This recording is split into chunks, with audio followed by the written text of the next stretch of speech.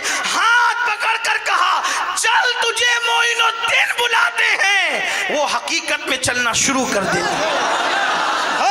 سبحان اللہ. حضور غریب نواز اس کا نکاح اس کے ساتھ کہتے ہیں. وہ کہتا ہے حضور میں آج بہت خوش ہوں, شاد ہوں میں آج. فرمایا ہم نام بدلتے تیرا, تو ہمیشہ شاد رہے گا. تو شادی تھا اب تک, اب تو ہو گیا شادی. شادی کر کے تو شادی ہو گیا. تیرا نام اب تو شادی ہے, تو ہمیشہ شاد رہے گا. شاد رہے گا یعنی تو آباد رہے گا, خوش رہے گا. اس طرح اس کو کلمہ پڑھایا, اس کو خوشیاں عطا کی. یہ غریب نواز ہے. آخری جملہ حضور علیہ السلام کی سیرت میں ہم دیکھتے ہیں, حضور کی سیرت میں دیکھتے ہیں کہ تمام انبیاء میں سب سے زیادہ جس کے ہاتھ پر لوگ مسلمان ہوئے ہیں وہ مصطفیٰ جان رحمت کی ذات ہے. تمام انبیاء میں سب سے زیادہ جس کے ہاتھ میں لوگ مسلمان ہوئے ہیں وہ مصطفیٰ جان رحمت کی ذات ہے. تمام اولیاء میں سب سے زیادہ جس کے ہاتھ پہ لوگوں نے کلمہ پڑھا ہے وہ میرے خواجہ ہندوستان کے راجہ سرکار غریب نواز کی ذات ہے. ان کے ہاتھ پر لاکھوں لوگوں نے اسلام قبول کیا, اور آج ہند کی سرزمین انہی کی برکتوں سے شاد و آباد نظر آ رہی ہے. اللہ ہمیں اپنے بزرگوں کے نقوش پا پر قائم رکھیں, ان کے نقش قدم پر چلنے کی توفیق عطا فرمائیں. بزرگوں کے نقش قدم پر ہمارا عقیدہ بھی رکھے, ہمارا عمل بھی رکھیں. تیرے غلاموں کا نقش قدم ہے راہ خدا, وہ کیا بہک سکے جو یہ سراغ لے کے چلے. گفتگو کے درمیان اگر کوئی غلطی ہو تو اللہ تعالیٰ معاف فرمائے.